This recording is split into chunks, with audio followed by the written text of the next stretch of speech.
So, oh, I feel poor, so I want to be over of my own. You're gonna mess your book. I'm gonna go for beats.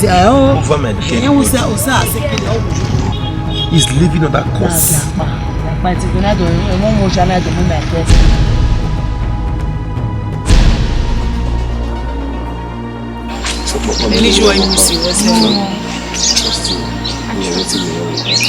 Etole o, akugbe o, etole. Oh sister. Akugbe me like that. Akugbe age awa o. Mokin.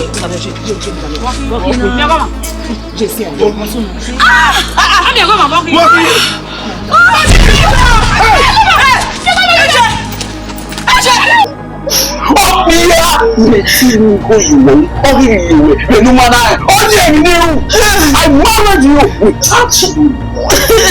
We discovered that she has killed me. Right now, we believe in the sum of at least 15 million. Yes, 15 million to perform the operation on her. Transfer. You don't understand. Yes, that's so.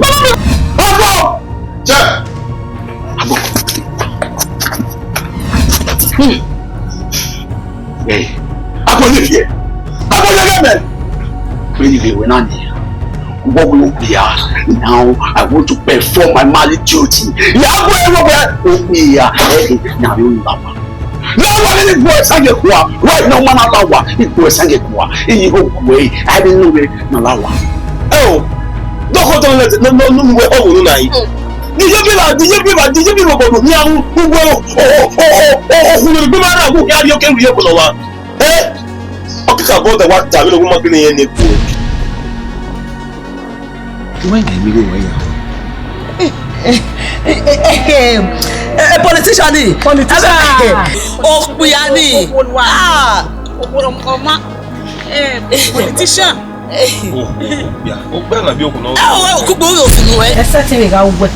Mom, I don't pay the 15 million naira. Where? Yes, I paid your hospital bill. A kidney money. More you are not doing it in. Mama cookie, I don't know.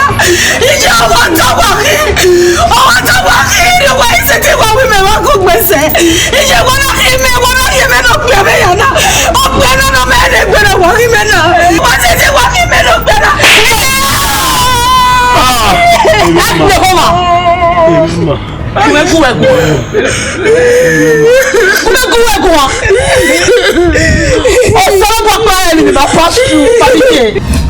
What is your man?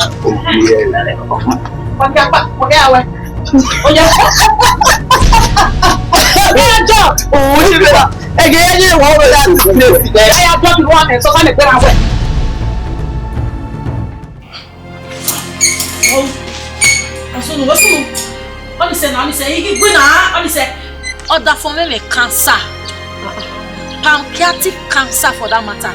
It means where other form just 4 months to live.